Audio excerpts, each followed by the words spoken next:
Well, what I would say is I believe in my personal marriage vows. Mm. I made a vow. Mm-hmm. I look at my vow, and my legacy is tied up in my vow. Yeah, that's good. So to me, legacy is more important than anything that I can do individually. Mm. Okay. So that's one way I look at it. And through prayer and meditation, I think we all have to get to the point where we understand and know that the work that the Lord wants to accomplish on this earth before his son comes back again is bigger than any one of us. Yeah. So it's bigger than me and my own individual personal type of ambition or what I want to do for myself. But everybody has to get to that point themselves. Let me tell you something. If you are going to be leading in ministry alongside of your spouse, you got to be a praying person. This Come on. is not anything that you can do on your own human power. Mm. It's not anything that you can do in your own human power. You know, your human power is not strong enough.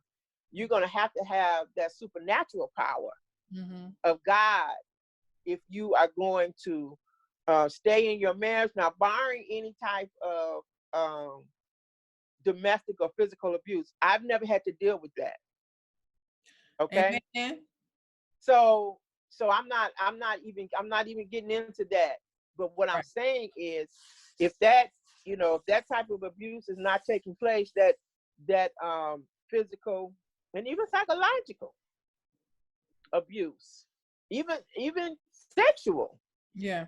abuse, um, you just have to you have to understand that you cannot do it, in your own power. You might be okay for a while, but it's always going to come up again. Yeah. It's always going to come up. It's a constant fight and a battle. You have to be prayed up, and you have to understand that it's your legacy. It's Mm-hmm. not just we're gonna get married, we're gonna have a lot of money, we're gonna have this big house, we got this big church, you know. Yeah, because even I think that's a great point too, because even after like they had acclaimed worldly fame, I mean, I didn't really see anything that would warrant materialistic, affluence. You know what I'm saying? Like she still lived in the same house from according to the movie. Now, Yeah, according to the movie. according to the movie, she still lived in the same house. You had to know they were taken care of. You know what I'm saying? Right. They were traveling, they were getting money from royalties. And even, back then it was for real money from royalties and not now, which is streaming. You know what I mean? They were still getting money that way, still touring, still doing other things, and still serving at churches here and there or whatever. Yeah. And so but still not having, like, that wasn't the goal. You can tell that wasn't the goal, which is why I feel like that was really one of the reasons why she could have been, I want to say she could have been upset at Twinkie for selling her catalog just to get a car. Because it's like, that isn't the end goal. Yes, we're doing Right. that God has given us these gifts, and we're using what's in our hands to, to have a life of fulfillment, to have a life, to have our needs taken care of and things like that. But it was like, no, that's not the goal. That's not Right. the end all be all. Right. But And like that goes back to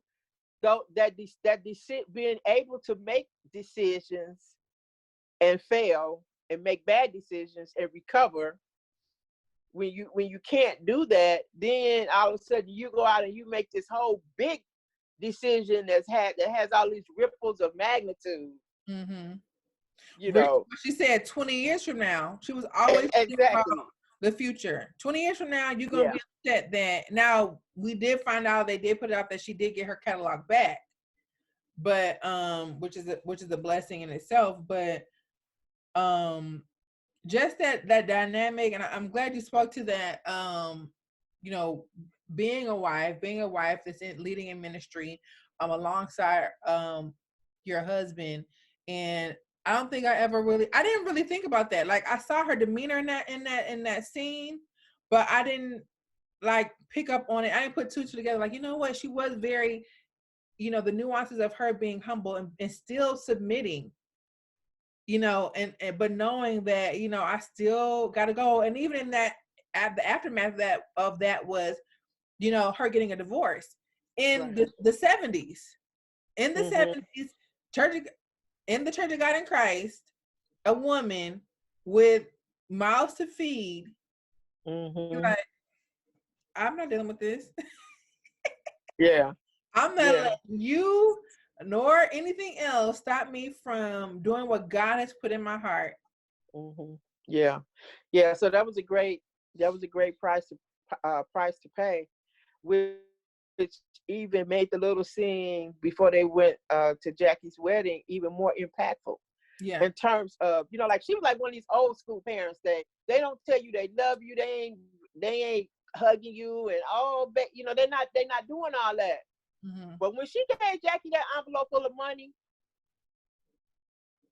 and knowing that she had to still take care of the other people there, so that let me know that here is a woman who can make a way for herself. Mm. So she's not out here doing frivolous things that mean nothing with her money. Yeah. That was another thing too, because in order for her to be able to do that, she's got all this foresight about, well, when she leaves, this is what I want her to have, and I know she's giving this to me, but I'm not gonna use it, and I don't need it. I Mm. can do this. I can do this. I can make a way for us. This is for you. Mm-hmm. And so like I said, it was a lot of little things that happened. The way that she showed her love. Envelope ready? Huh? Yeah, my Do I envelope. do I have your envelope ready? I Would I got your get envelope. married? Come I on, got Lord, just send me somebody, Jesus, so I can get my envelope. you want to get your envelope? Yes. So that's the way she showed her love. When she had her little, like she said a couple times in the movie, y'all some pretty girls. Y'all some pretty girls. But you didn't, she wasn't like that sappy type of Mm-hmm. mother. Mm-hmm. Even when her and Niecy got into it the next morning, and she was on the old school, she wasn't gonna sit back and have a back and forth conversation with you. It's because it's my way. Mm-hmm. It's gonna be my way. But you hungry? So Right. she got up and goes to fix her breakfast. Because I feel like that still, that it can cause a wedge, which it did, which we saw a wedge in when Twinkie said, I needed my mother. Yeah. And so by her and Niecy, Twinkie and Niecy kind of feeling, they probably all felt that the way that she parented wasn't the overly loving, overly motherly, oh, cuckoo caca, I'm gonna pacify you. It was no, like, I'm the head of this household. You're not gonna be walking in this house at 2:00 in the morning, and you can't gonna be living no kind of way and singing about God's music. But there are so many people who were and are raised currently, or have been raised in that same way. And how does that impact relationships, and then also a generation, a legacy of kind of that tense parental relationship? Yeah. Well, I think that Well, One let me ask parent, this question. I'm yeah, sorry. go ahead. Go ahead. Would you consider that trauma?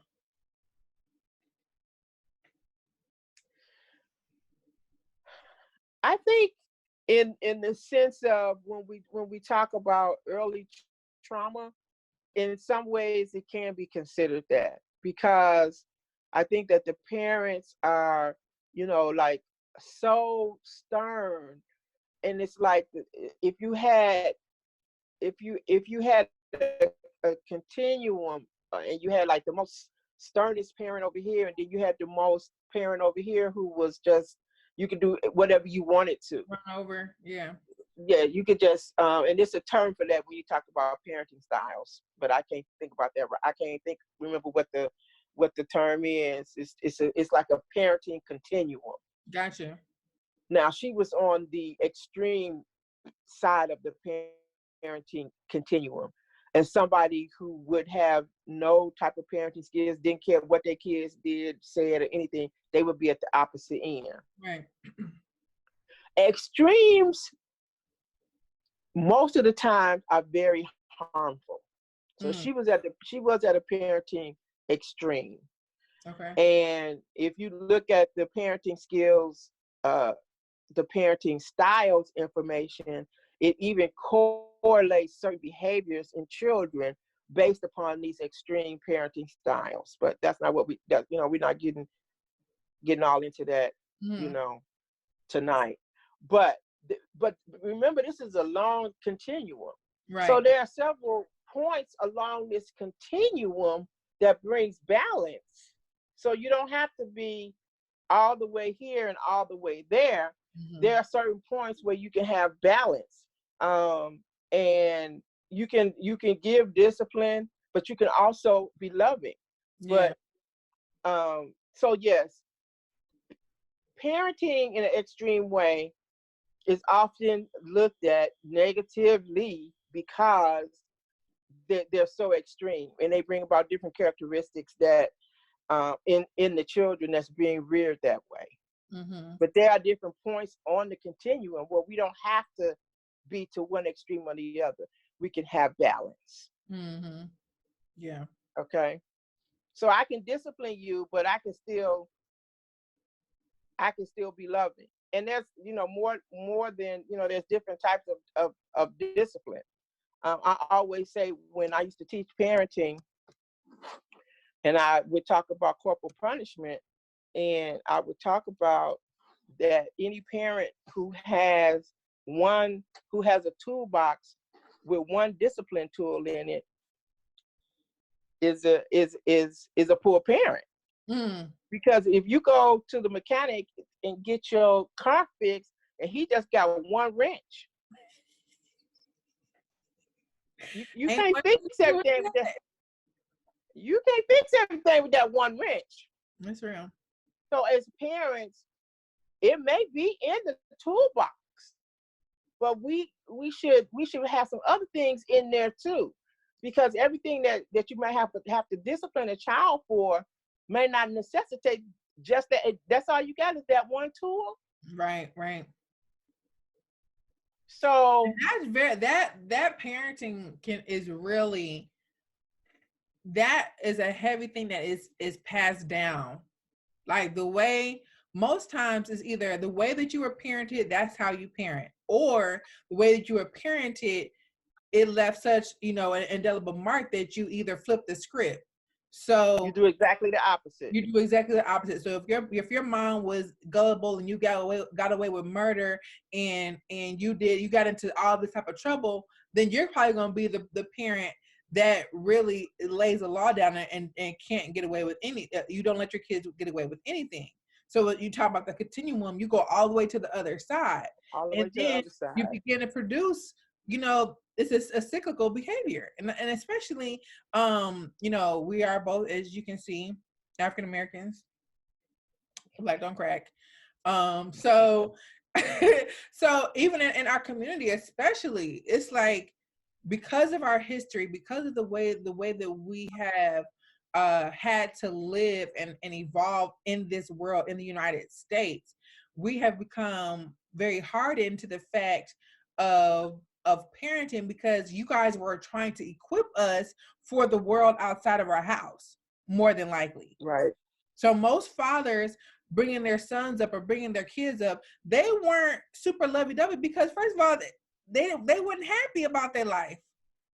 Right. There was no joy in their life, and so, but their condition of love or their portrayal or of love languages were provision, making sure you had everything that you need, making sure Right.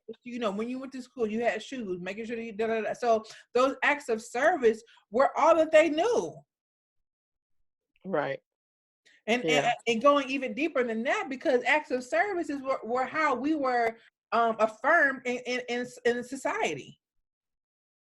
Mm-hmm. We were told a good job when we did X, Y, and Z, or when we cleaned up Miss May's house really good, or if we did a good job. That's how we were told we were doing a good job. And so that translated sometimes in the home when it was more than the kids needed more than acts of service. They needed actual affirmation, words of affirmation, quality time. Yeah. So I kind of went, off the tangent on that. But speaking, to parenting and how now going into the sisters relationship, the Clark Yeah. sisters relationship, and how layered that was. And you again being a mother of 5 kids, seeing the different relationships and dynamics that we have, the same kids have with each other and with you all. So like you mentioned before, Denise and Twinkie having a very close relationship. Right. And so, and then there was always it was portrayed that there was a little wedge between Denise and Jackie. Since Jackie Right. was the oldest, or one of the was older than the Clark sisters, because she came into the marriage as a child, stepchild, her and her brother. In that first scene, one of the first scenes, when she was like, "You're the oldest of the McCulloughs. In another household, Right. you would be in charge, but I'm the oldest Clark." Right. So right then, they came out the gate swinging like, "Oh dang, we coming out with the blows on this movie." So like speaking to that, that relationship, and it's funny too because every time they had like a interaction, I don't think Dr. Clark was there. Like I don't know. Well, in that particular one, she wasn't Right. when she came. Okay, because that's the night that she came up with the chicken, and they was all excited about the chicken, Right. and she's like, "I'm going out," So she's like, "Mama told me to watch, to basically be in charge." Mm-hmm. Basically, is what she's saying. So she wasn't there. She was probably out at a conference, and Yeah. playing or doing something. Um, and so she left Jackie in charge, which Jackie was the one that who was she gonna leave in charge? Was she gonna leave Denise in charge? No. Yeah, she said that she was always her rock. Yes, that's what she said about Jackie. So yeah, I mean that they portrayed that, and one other thing I appreciate is a lot of things that they could have schmoozed over and sugar coated, they didn't. Right. And I appreciate that, because hey, it's families and things happen, and so ain't no sense in trying to sugarcoat it and act like it didn't. So, Yeah. but that dynamic was definitely there. That was definitely there. So it was. I mean, it is what it is. Yeah. But I think So going back to the trigger part, when people who are watching this movie unfold now, I don't want to say that they're over it, because to this day we know that their relationship isn't probably the best. Over the last year and a half, Denise has come out in public and had different interviews and things like that. She wasn't in the movie as a Clark sister at the end. So I mean, we can assume that their relationship isn't 100% resolved. Um, Right. and so that is triggering. That can also be triggering for people who are watching it, because a lot of families have have very fractured relationships. Yes. Yes. And the other dynamic is that for those older children that come into a family where they come into this new family with their parent, Mm, with their mother, it can still be a source of pain and hurt that, you know, maybe the situation was different. Maybe they were not. Maybe their mother or their father or whoever did not look out for them as maybe they thought they should have, and they entered into this new family, and yeah. they were definitely always the outs. They still the outsider. Mm-hmm. So much so that it's so painful that the relationships are so fractured that they don't even go around anymore. They just feel like they don't even have a family. So Mm, it could have been triggering in that way. And then also, in the way that you are speaking of as well, in terms of those younger siblings, like, well, who are you? You ain't my real sister, no way. right. um You're so not. it's a lot of different ways that could be triggered, and I think what makes it difficult is that self-awareness. And then we communicate when we fight. That's true. Like it'll come out, you know when something go down, and we having this hot and heated, discourse about Right. something. But we don't sit down in safe places like therapy and say, these are the things that happened, and this is how I felt then. And really, this, I really still feel this way. Really, it's just, it's tearing me. It's still tearing me up inside. I put on a mask. I put on a face. I self-medicate, whatever I do to cover up this hurt and this pain that I'm feeling, without ever really dealing with it. And if you're in a situation where you want to deal with it, but everybody else is like, girl, that happened so long ago, you still hung up on that. Like, Mhm. get over it. What I really wish I could. And that's unfortunate that we're not open. Many families are not. We're just not open to do that. We feel just like, hey, it happened, whatever, get Get over over it. it and keep it Yeah. moving. And even I wanted to say this, but even going back to the way that like you said, the way that we communicate, the way that we handle tense moments, because tense moments are going to happen in any relationship, family, friendship, work relationships. You're gonna have those moments where everything ain't flowers. Everything is not, tulips and what they say, walking through the tulips or whatever the cliche is. But Yeah. even going back, and now I'm always thinking about, if I see something that's a little bit off from a person, my first thought is not what's wrong with them. My first thought is, who dropped them, who failed Mhm. them. Because even going back to Pastor Clark and his domestic violence issues, he learned that from something. He learned that in order, when I'm upset, when I'm angry, when I'm frustrated at something, I put my hands on whoever to Mhm. release that anger. Mhm.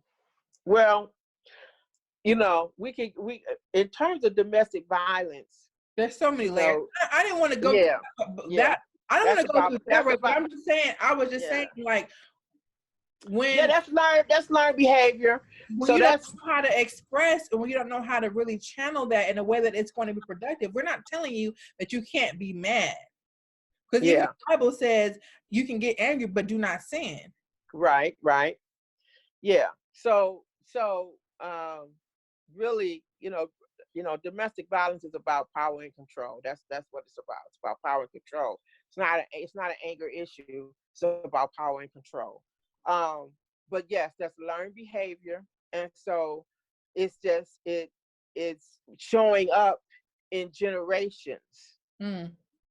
It's showing up in the generations, in that way.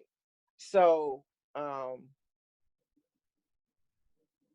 mean, we just have a really tough time with, dealing with this conflict and crisis that is in our families. We just want to smoosh it over and just say it's going to be okay. It happened a long time ago, but people are really, really hurting. And when you talk about who dropped you, in trauma informed care, when we talk about having a trauma informed, point of view, or even being responsive to trauma, we say we go from saying what's wrong with you to what happened to you, Yeah. and looking at what are the things that led up to this person, displaying this type of behavior wherever you are. Wherever you are, where you see somebody doing something, like, what is wrong with her? Instead of saying what's wrong with him, instead of saying what's wrong, what happened? And trauma informed care kind of starts with that. Mm-hmm. Not what happened, because not what's wrong, because then we are blaming the child. Right. A child that is in a home having high dosages of trauma in their home environment, you don't have to basically say anything or do anything, because their reflex, their system is already amped up. Mm-hmm. So they may get there the first thing in the morning and be amped up. They Mm-hmm. may get off the bus and be amped up right then and there, because they're already coming from an environment where they're on edge. Yeah. So, but then that child is labeled, that child is, maybe put in special classes, all these different things that are happening, but the system is not taking into consideration the home environment and the trauma that the Right. child is dealing with, and the reason that they can't really go to school and perform academically, or have good, social, emotional, interactions with their peers and the staff and the teachers, is because of all this trauma that they're experiencing in their home environment. So that's the first step into being trauma informed and trying to be trauma responsive, is stop asking what's wrong with you and asking what happened to you. Yeah. That's good. That's good. I think that extends because we all will always have moments for people to extend grace to us.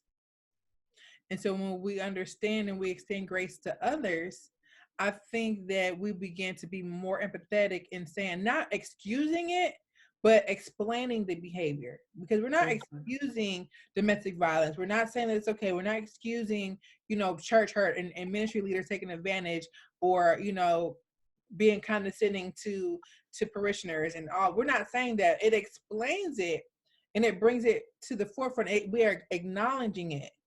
And I think that so many people don't really know how to handle it because they don't know how to acknowledge it and separate the excuse from the explanation. Mhm. Um, and I mean, we can go on and on and on about this movie. The last thing I want to bring up is the relationship, because there were so many relationships. There were relationship with Dr. Mattie Moss Clark and her husband, when she dissolved. It was her relationship between her and her daughters, the relationship between the siblings, and the um relationship between artists and the secular world, or the record labels and all of that, and then the relationship between the church. Yeah. I may miss some relationships in there, but the relationship between the family and the church dynamic. Mhm. A lot of people, I feel that when they were saying that they were triggered, was because of what we title it as church hurt. Okay. Yeah. So, in knowing that, how does one, because that church hurt is a very slippery slope, because it really can rock your faith, because you have this strong faith in God, You have the strong faith in who he is. You believe that he, who he's called you to be. Believe in his son, the Holy Spirit, all of that. You believe that he's anointed you. You believe that he's called you. And then you have people who are in higher places of authority who mistreat you in a way where just like, okay, why would God allow this to happen? And I believe it was so empowering to see that Dr. Clark was treated in a wrong way in her denomination, but she did not allow that to hinder or stifle her children from actually fulfilling their calling. Okay. Okay. That's true. That's true. So, And it's I think it's interesting that that's a point for you because you are a PK. yeah.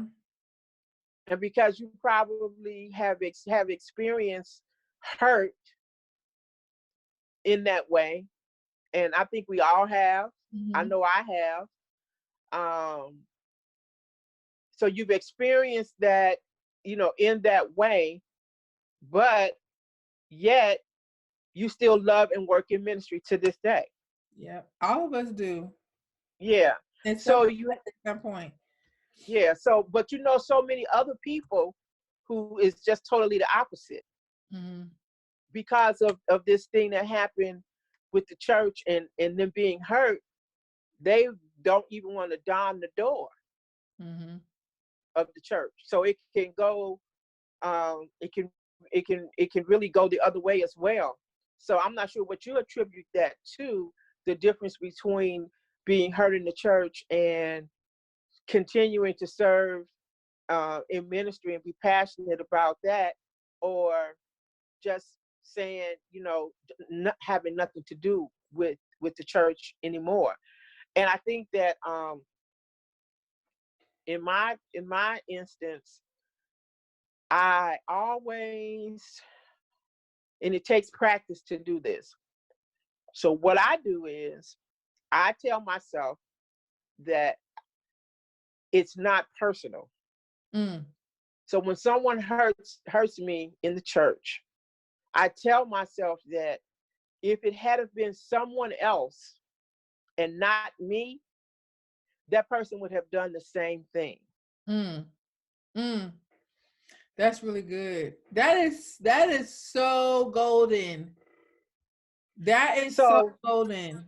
Wow. So that's how I'm able not to take it personally as against me, because it's not me, but that person would have done that to anybody.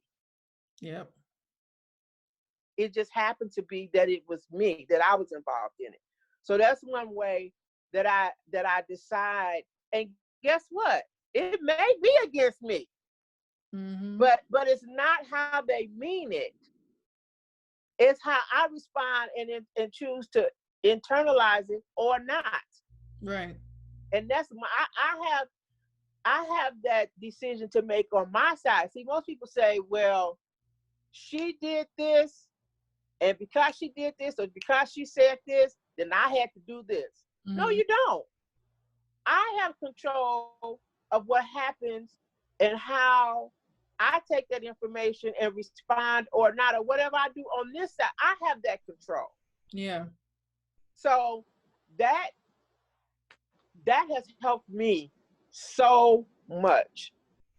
Not to take things personally, even though you might mean it that way. I don't have to accept it in that way. But that takes, like you said, it takes practice. But it takes practice. What if somebody is like, you can say it. Saying it is much different than being something that you embody. Yeah. Like you have to grow through to that. Exactly. To that point. And so how to speak to the person who may have experienced church hurt and it may not even be recent. It may be 6, 10, 20, 30 years ago. And it's still hindering their growth and hindering their evolution as a person in ministry. Right. There, stifling their growth. How can that person, and they might not even know that they have church hurt, or they're living from a traumatic experience. We're not Yeah. negating that experience was very traumatic. Right. But how does one, what are the steps? Well, let me see if I know the steps. First, acknowledging it. Did you say that? Acknowledging the hurt. Acknowledging the hurt. Yeah. And Because some people not when don't you even don't. acknowledge it, it's not about, they did this. It's about what happened after that, like how it made you feel. So some Exactly. people can point the fingers. You did this 20 years ago. You told me you was gonna do this. Da, da, da, da, da, da. Okay, but let's acknowledge how it made you feel. That's Right. the root. Acknowledging that you felt belittled, and acknowledging the fact that you felt unprotected, acknowledging the fact that you felt disappointed in the leadership, acknowledging the fact that you were disappointed in your whatever the emotions were. So first you would say, First, I would say that it comes back to me and saying that, this situation, man, it made me feel, and that's one of the positive ways that you communicate. yeah, Because anytime you tell somebody they're automatically going to be defensive. yeah, But when you say, I felt, I was totally humiliated, or I felt this small when so and so and so and so happened. That's how I felt. Now, maybe you didn't mean it that way, but that's how I felt. mm-hmm. Now that's the start. That's the way you can start a conversation. But that person might just come back and say, "Well, and I'm sorry you felt that way." I don't know what you're talking about. What you're talking about? Because people they play the role. I didn't have nothing to do with that. That's on you. Mm-hmm. But that's the start of a conversation. And I talked a little bit earlier about not being able to do this in your natural man. This is not something you can do just with willpower. Yeah. It's got to be supernatural, and it's got to be God's power through prayer. And it doesn't happen, it doesn't happen overnight. But God begins to show you, and He begins to uphold you and let you know that I'm on your side, and let you know that it may look like, everything is that other person is prospering, or it may look like everybody has forgotten about. Did y'all just see, what happened, how I got sat down, or did everybody here see all of that? Mm-hmm. And y'all just gonna get up and just go on just like nothing happened. Mm-hmm. Oh, okay. That's how we gonna do that. And then that person feels they can be in a whole big old church full of people, but they can feel just as isolated and alone. Yeah. Yeah. In an instance like that. But I think one big point to that, what you were saying, is that it's not personal. It would have definitely happened, or it could have happened the same way if it was somebody else in that position. But also that these people who are in these leadership positions are human. Yes. And they are faulty creatures just like I am. I'm not perfect. I've made mistakes. And just because they have a higher position or authority than I do does not make them, it should hold them, well, it does in the Bible said, depending on your level of authority or whatever, you are held to a higher standard. It does say that in the Bible. But sometimes we don't live that out. Yeah. We don't live that out because either nobody has taught us, we haven't experienced it, we haven't been exposed to it. And we also, people are still, it does, even if you're a pastor, bishop, head, usher, whoever, that does not make you less prone to being sinful and it doesn't Yeah. make you less prone to being hurt and being damaged. You know what I mean? Just Exactly. when you get called to a church as a worship leader or a minister of music or director of counseling, that does not mean, oh, I'm all of a sudden this whole person and I am perfect in all of my ways. Exactly. And I think Exactly. that's one way to also look at it. It's like, okay, yes, this person is in a higher authority than you. They have a disposition, they have that. They should know better. Should be They known should. better. And they Well, probably do. some churches are really getting to me, and I love it. I mean, and they are requiring staff to have sessions. Basically, therapy is a employment requirement Listen, I because that's we amazing. all we all can use some therapy. So Absolutely. by the mere fact that that's being responsive to trauma. So when you're responsive, you realize that everyone that you come in contact with has had some trauma. Mm-hmm. So when you're going to be looking to hiring people, even in ministry, you're going to put that on the front end and say, hey, as a requirement for this position, we want you to attend however many sessions or whatever, because because you are responsive, because you already know that that person is bringing these things to the table. You already know that, and if they're not, then it's not going to hurt them. Yeah. But you And take it for granted that